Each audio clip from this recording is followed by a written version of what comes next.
शायर ने क्या खूब कहा है, कल सियासत में भी मोहब्बत थी, अब मोहब्बत में भी सियासत है। नमस्कार, आप देख रहे हैं लाइव सिटीज़ में हूँ आपके साथ अभिनंदन द्विवेदी। लाइव सिटीज़ की सुबह की बुलेटिन, सुबह की चाय में आपका स्वागत है। हमेशा की तरह आज इस खास प्रोग्राम में हमारे साथ वरिष्ठ पत्रकार रवि उपाध्याय सर जुड़े हैं। बहुत-बहुत स्वागत है सर आपका।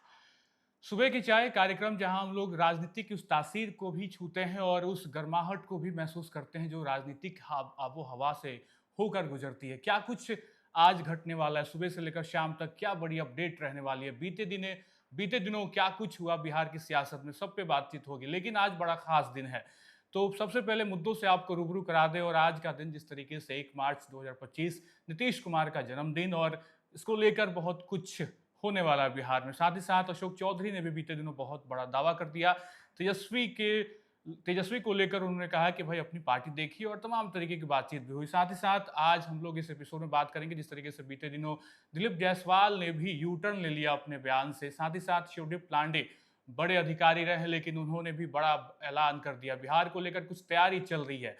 साथ ही साथ आपको बता दें, सी वोटर सर्वे में जिस तरीके से तेजस्वी एक बड़े चेहरे के रूप में उभर कर निकले हैं, सामने आया एक बड़ा परसेंटेज किस तरीके से बिहार के लोग तेजस्वी यादव को मुख्यमंत्री के रूप में देखते हैं। सारे मुद्दों पे हम लोग रवि उपाध्याय सर से बातचीत करेंगे। लेकिन सबसे पहले सर, चूंकि आप वरिष्ठ पत्रकार रहे हैं और एक लंबा सफर आपने बिहार में गुजारा है, नीतीश कुमार का जन्मदिन 74 वर्ष के हो जाएंगे, लेकिन राजनीतिक और सियासी सफर जो है वो बहुत कुछ कहती है उनकी। देखिए, निश्चित रूप से आज 1 मार्च है। जी। तो 1 मार्च कुछ चौंकाने वाला भी होता है, इस पर भी है। हम्म। लेकिन 1 मार्च को जो समझा जा रहा है कि नीतीश कुमार जो मुख्यमंत्री बिहार हैं, साथ ही जी। वह जनता दल यूनाइटेड के राष्ट्रीय अध्यक्ष हैं, हम्म। तो एनडीए का वो टेस्टेड और ट्रस्टेड अलायंस पार्टनर भी हैं। लंबे जी। समय से 20 साल से लगभग वो कमोबेश वह सरकार में हैं, मुख्यमंत्री हैं, डबल इंजन की सरकार भी चल रही है। तो इस लिहाज से कहा जा रहा है, जो पॉलिटिकल कॉरिडोर में चर्चा है कि जी। नीतीश कुमार कुछ चौंका सकते हैं, कुछ चौंकाने वाला भी कुछ हो सकता है। लेकिन नीतीश कुमार का नेचर और सिग्नेचर, जिस बात की हम बात कर रहे हैं, जिस बात को हम डिकोड करना चाह रहे हैं कि नेचर और सिग्नेचर उससे इत्तेफाक नहीं रखता। वह परिवारवाद को कभी बढ़ावा नहीं देते। नहीं लेकिन देते। इस बात को भी जो पॉलिटिकल कॉरिडोर में चर्चा है कि वह अपने पुत्र निशांत कुमार को जो है सो आगे बढ़ाएंगे। जी। तो ये देखिए, यह पूरी तरह से निर्भर करता है मुख्यमंत्री नीतीश कुमार पर, जदयू के राष्ट्रीय अध्यक्ष नीतीश कुमार पर, कि वह निशांत कुमार अपने पुत्र को आगे बढ़ाते हैं कि नहीं। लेकिन देखिए, ऑल ऑफ ए सडन पूरे देश भर में निशांत कुमार की चर्चा, कोई हम और आप कर रहे हैं यह बात नहीं है, पूरे देश में चर्चा हो रही है कि निशांत कुमार की पॉलिटिकल एंट्री होने जा रही है। धीरे धीरे परसेप्शन बनाया जाता है। देखिए, राजनीति इसी को कहा जाता है कि धीरे धीरे पहले परसेप्शन बनाया जाता है, उसके बाद संबंधित कंसर्न व्यक्ति की एंट्री होती है पॉलिटिक्स में। तो वही निशांत कुमार को लेकर के भी किया जा रहा है। हालांकि हम बार बार इस बात को कहते हैं कि नीतीश कुमार का नेचर और सिग्नेचर इससे इत्तेफाक नहीं रखता है, नहीं तो फिर वही बात उसी पद चिन्ह पर चलते हुए लालू प्रसाद यादव हो, स्टालिन हो, आपको एनसीपी के पहले जो बड़े और कद्दावर शरद पवार थे, तो वो इन सब के आप उसी लाइन पर वो चलते हुए दिखाई पड़ेंगे। हेमंत सोरेन जैसे है, शिबू सोरेन के पुत्र, तो वही सब दिखाई पड़ेंगे। तो इस लिहाज से माना जा रहा है। लेकिन सबकी नजर है कि नीतीश कुमार 74 वर्ष के जन्मदिन मना रहे हैं, तो वह निश्चित रूप से आज केक काटेंगे। केक कटने के बाद क्या होगा, उसके बाद क्या कुछ होता है, सबकी नज़र पूरी तरह से तमाम पॉलिटिकल पंडितों की, तमाम जो इस बात को समझना चाहते हैं, उनकी एक एक बिंदुओं पर, एक एक बात पर वो आपको नजर रहेगी। बिल्कुल, आपने कहा जन्मदिन को लेकर सियासी सफर भी बहुत ऐसी रही कि ना आप नेचर ना सिग्नेचर उनकी जान पाते। एक बड़ी बारीक और अलग नज़रिए से वो बिहार की राजनीति को फिलहाल 20 साल से तो लगातार, अगर देखें 19-20 साल से तो मुख्यमंत्री ही हैं। लेकिन आपने भी जिक्र किया रवि सर, निशांत का लगातार वो कैमरे पे आ रहे हैं, और ऐसा आहट अब लग रहा है कि शायद वो राजनीति में आएंगे। और इसी को लेकर अशोक चौधरी ने भी बड़ा दावा किया, बड़ा बयान भी दे दिया। उन्होंने नसीहत भी दे दी बड़े हल्के शब्दों में तेजस्वी को कि भाई अब अपनी पार्टी देखिए, निशांत आएंगे नहीं आएंगे ये फैसला जदयू का होगा। अशोक चौधरी आया कैमरे पे, बहुत कुछ बोला। देखिए, अशोक चौधरी जेडीयू कोटे के कद्दावर मंत्री हैं, और कहीं ना कहीं नीतीश कुमार के इर्द गिर्द रहने वाले जो जो कहा जाता है वह उनके थिंक टैंक में से एक हैं। कुछ बड़े नाम में से एक हैं। बिल्कुल, वो थिंक टैंक में से एक हैं, और वो ऐसे भी कहा जाए कि किचन कैबिनेट के वो मेंबर हैं। तो यह भी अतिशयोक्ति नहीं होगी, तो वह जब बोल रहे हैं तो निश्चित रूप से अशोक चौधरी का यह दावा कि आरजेडी के कई विधायक जेडीयू के संपर्क में हैं, तो यह निश्चित रूप से कहीं ना कहीं देखिए, बिल्कुल। कोई भी आदमी इसी तरह से कोई फेंकता नहीं है। हम्म। जब कोई बात होगी तभी वह इतनी बड़ी बात अशोक चौधरी कह रहे हैं। जी। और निश्चित रूप से जो बात है कि जो तेजस्वी यादव कह रहे हैं कि निशांत कुमार के की एंट्री होनी चाहिए, निशांत कुमार को आना चाहिए, तो देखिए तेजस्वी यादव को ठीक उन्होंने नसीहत दी कि अपनी पार्टी देखिए, अपने दल को संभालिए और आपको जो करना है वहां टारगेट पर आप ध्यान रखिए। बिल्कुल। यहाँ पार्टी का में जो भी निर्णय होगा वह अंतिम फैसला, अंतिम निर्णय नीतीश कुमार को ही पार्टी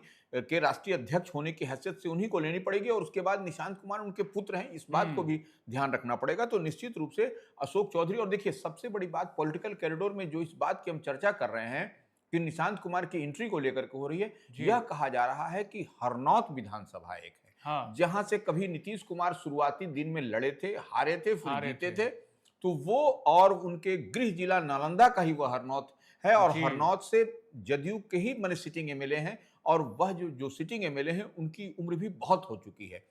इस लिहाज से कहा जा रहा है कि हरनौत से निशांत कुमार उम्मीदवार हो सकते हैं अगर यदि जेडीयू को मने तो ये देखने वाली अब आने वाले समय में बात होगी कि क्या होता है। हालांकि यह सब तो कयास है, कयास लगा, यह सब कयास है, यह सब संभावना है। राजनीति तो देखिए संभावनाओं का खेल ही माना जाता है, इस लिहाज से वहां पर यह सब कयासबाजी चल रही है। बिल्कुल, राजनीति संभावनाओं का ही खेल है। और हम तेजस्वी को लेकर ही बात कर रहे थे कि अशोक चौधरी ने जिस तरीके से नसीहत दे दी, तेजस्वी वाले मुद्दे पे आएंगे सर, लेकिन इस बीच थोड़ा सा कहीं ना कि सीएम फेस को लेकर चुनाव के पहले जिस तरीके से अलग अलग तरीके से छींटाकशी हम लोग देख रहे हैं, सीएम चेहरा कौन होगा, बार बार ये सवाल निकल के सामने आ रही है। एनडीए में भी ये सवाल को लेकर गुत्थी जो है वो सुलझ नहीं पा रही है, क्योंकि दिलीप जायसवाल बीते दिन पहले तो उन्होंने कह दिया कि संसदीय बोर्ड तय करेगी, लेकिन बाद में उन्होंने कहा कि 2025 फिर से नीतीश। देखिए निश्चित रूप से 2025 फिर से नीतीश जी। लेकिन यह नहीं कह रहा है कोई कि 25 से 30 फिर से नीतीश, क्या बात है, यह नहीं कोई कह रहा। हाँ। यह सबसे बड़ा और अहम सवाल है कि 25 से 30 नीतीश हैं कि नहीं। देखिए बीते दिन आपने देखा कि भागलपुर में प्रधानमंत्री का दौरा हुआ, प्रधानमंत्री ने भी इस बात को नहीं कहा। वो ठीक है, यह कह रहे हैं कि नीतीश कुमार चेहरा होंगे, चेहरा तो होंगे, लेकिन उसके बाद 25 से 30 वह चीफ मिनिस्ट्रियल कैंडिडेट होंगे कि नहीं, चीफ मिनिस्टर होंगे कि नहीं एनडीए फोल्ड से।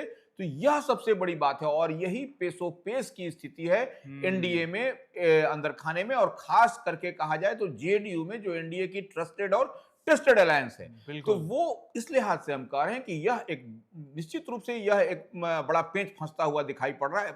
हालांकि देखिए डैमेज कंट्रोल किया जाता है। अभी देखिए दिलीप जायसवाल जो भारतीय जनता पार्टी के प्रदेश अध्यक्ष हैं, वह कह रहे हैं 2025 फिर से नीतीश।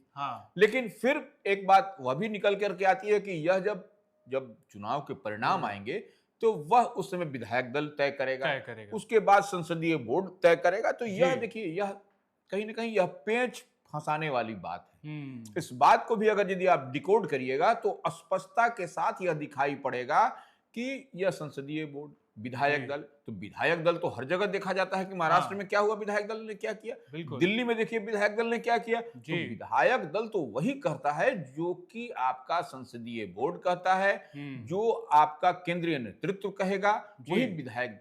तो विधायक तो इधर उधर जाएंगे नहीं। तो यह सबसे बड़ी बात है, और यही देखने और समझने वाली बात है कि क्या आने वाले समय में 2025 के जब परिणाम निकल करके आते हैं तब क्या होता है, और तब तक सब कुछ ऑल इज वेल होता हुआ दिखाई पड़ता है कि नहीं, यह सबसे अहम सवाल है। सर आपने जिक्र कर दिया बातों बातों में महाराष्ट्र का, और हम लोग राजनीति को जब भी कहीं ना कहीं इतिहास के पन्नों को पलटते हैं तो देखते हैं शिवसेना एक बड़ी पार्टी थी, और अब बीजेपी कहीं ना कहीं वहाँ बड़ी पार्टी है, और शिवसेना का नामो निशान अब बहुत कम देखने को मिलता है, झंडे कम दिखते हैं। और चूंकि आपने एक अच्छे परिप्रेक्ष्य में इसका जिक्र कर दिया, क्योंकि जेडीयू और बीजेपी कुछ ऐसे ही हालात को अगर हम समझें बिहार में बनती दिख रही है। क्या 7 मंत्री बीजेपी कोटे से मंत्रिमंडल में शामिल हो जाते हैं तो उसके बाद बाजार जो है वो चर्चाओं का गर्म हो जाता है कि क्या वही तो नहीं हो जाएगा यहाँ पे भी, कि महाराष्ट्र वाला हाल कहीं बिहार। देखिए वहां भी क्षेत्रीय दल महाराष्ट्र में था, तो क्षेत्रीय दल को भारतीय जनता पार्टी ने किस तरीके से कर दिया यह पूरे पब्लिक डोमेन में है, पूरा देश की जनता जान रही है। और यहाँ पर भी देखिए निश्चित रूप से जेडीयू है। अब जेडीयू को लेकर के तरह तरह की कयासबाजी तो लग रही है, लेकिन अब देखने वाली बात होगी कि क्या यहाँ पर महाराष्ट्र मॉडल बिहार में रिपीट होता है कि नहीं, यही अब देखने वाली बात होगी। बिल्कुल। और देखिए मॉडल का जिक्र हुआ, रेवड़ी मॉडल आजकल चल रहा है सर, और लगातार आप भी देख रहे होंगे किस तरीके से मध्य प्रदेश से ये चीज़ें शुरू हुई, फिर महाराष्ट्र गया, फिर दिल्ली में, और अब बिहार में भी ये कयास लगाए जा रहे हैं कि क्या दिल्ली में अगर बीजेपी ने इतना अच्छा रेवड़ी बांटा है तो बिहार में भी दीजिए भाई, बिहार में भी ज़रूरत होगी लोगों की, तो गरीबी तो है, रोजगार तो यहाँ बहुत ज़्यादा डिमांड में है। और कहीं ना कहीं इसी मुद्दे को लेकर जिस तरीके से हम देख रहे हैं, बात हो गई थी, तेजस्वी ने कह दिया था कि माई बहन योजना है, और लगातार अगर हम देखें सी वोटर सर्वे का भी जिक्र कर ले तो प्रतिशत जिस तरीके से निकल के सामने आया है, वो कहीं ना कहीं लोगों के दिल में जगह तो बना पाए हैं। लगता है ऐसा कि लोगों के जहन में अब आ गया कि तेजस्वी आएंगे तो बहुत अच्छा रोजगार हो जाएगा। लेकिन आज जब सदन में आज बिहार बजट जब पेश होने की बात थी, तो हालांकि बजट तो 3 मार्च को पेश होगा, लेकिन राज्यपाल साहब ने कहा कि सत्ता नहीं से नहीं, राज्यपाल का भी भाषण था। जी। संयुक्त माने बिहार विधानमंडल के ज्वाइंट हम्म। सेशन को राज्यपाल ने संबोधित किया। उसमें जी। उन्होंने कहा कि 34 लाख नौकरी हाँ, देने की देने बात की कही बात उन्होंने कि हुई। माने, और चुनाव से पहले। तो अवसर यह, तैयार होंगे उस हाँ तरीके वो से। सब देखिए, यह तो ठीक है, यह भी जी। एक इसी तरह की बात हो रही है। हम्म। लेकिन तेजस्वी ने जो एक बात कही है कि हम्म। माई बहन मान योजना जी। 2500 रुपया, और वही नहीं, सामाजिक सुरक्षा पेंशन वो जी। बढ़ाने की बात कही, हम्म। गैस पर सब्सिडी, और वही नहीं 200 यूनिट बिजली फ्री। तो बिल्कुल। यह निश्चित रूप से देखिए, वह आप पड़ोसी राज्य झारखंड में देखिए ना, दूर जाने की जरूरत नहीं। पड़ोसी हाँ। राज्य झारखंड में मैया योजना जिस तरीके से हेमंत सोरेन ने आम आवाम में परोसा, वह उसका रिजल्ट परिणाम निकल कर आया है कि किस तरीके जीत से है हेमंत सर। सोरेन की सरकार, जेएमएम की महागठबंधन की, झारखंड में बन के आ गए। जी। मजबूती से उभर करके बाउंस जी। बैक किया वहां।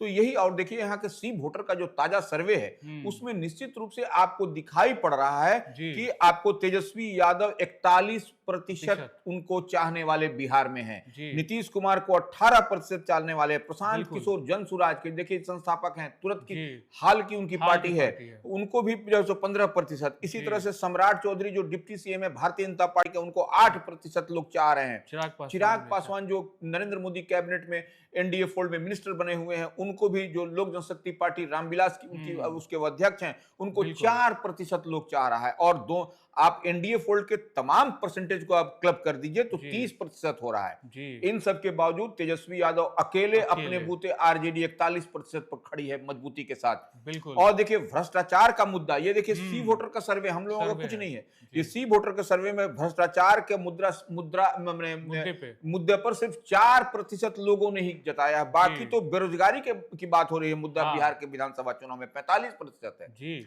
और सड़क बिजली पानी 10%, महंगाई बिल्कुल। 11%। तो यह देखने वाली बात है और समझने वाली बात है कि आने वाले समय में क्या होता हुआ कहीं ना दिखाई कहीं पड़ेगा। बेरोजगारी वाले प्रतिशत को ही हो सकता है क्या, अगर आरजेडी आगे भुना ले। हालांकि ये आने वाले भविष्य की बात है, चुनाव के पहले बहुत कुछ चीजें बदलेंगी।